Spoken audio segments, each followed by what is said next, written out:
ଇତିମଧ୍ୟରେ ମନ୍ଦିରର ଟାଇଲା କାମ ସରିଯାଇଛି। ସୋମବାର ଦିନ ପ୍ରତିଷ୍ଠା ହେବ। ତାପରେ ଭଗବାନ ତାଙ୍କ ବଳୟ ଭିତରେ ରହିବେ, ଆଉ କେହି ଏତେ ଛୁଆଁଛୁଇଁ ହେବନି।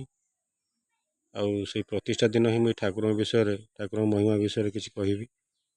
ଖାଲି ମୁଁ ନୁହେଁ, ଆମର ଯେତେ ଜଣ ସଦସ୍ୟ ଅଛୁ, ଯେଉଁମାନେ ଦେଖିଛନ୍ତି, ଜାଣିଛନ୍ତି, ଶୁଣିଛନ୍ତି, ମହିମା ବିଷୟରେ ପରିଚିତ, ଯେଉଁମାନେ ଅଙ୍ଗେ ନିଭେଇଛନ୍ତି, ସେଇଭଳି କଥା ମୁଁ ସବୁ କିଛି କହିବି, ସତ୍ୟାସତ୍ୟ କଥା। ଆଉ ଆପଣମାନଙ୍କୁ ଅନୁରୋଧ କରିବି, ଯେଉଁମାନେ ଏଇ ଭିଡ଼ିଓ ଦେଖୁଛନ୍ତି ସେମାନେ ଯଥାସମ୍ଭବ ଏଠିକି ଆସି ଭଗବାନଙ୍କର କୃପା ଲାଭ କରନ୍ତୁ। ଏତିକି ହିଁ ପ୍ରାର୍ଥନା।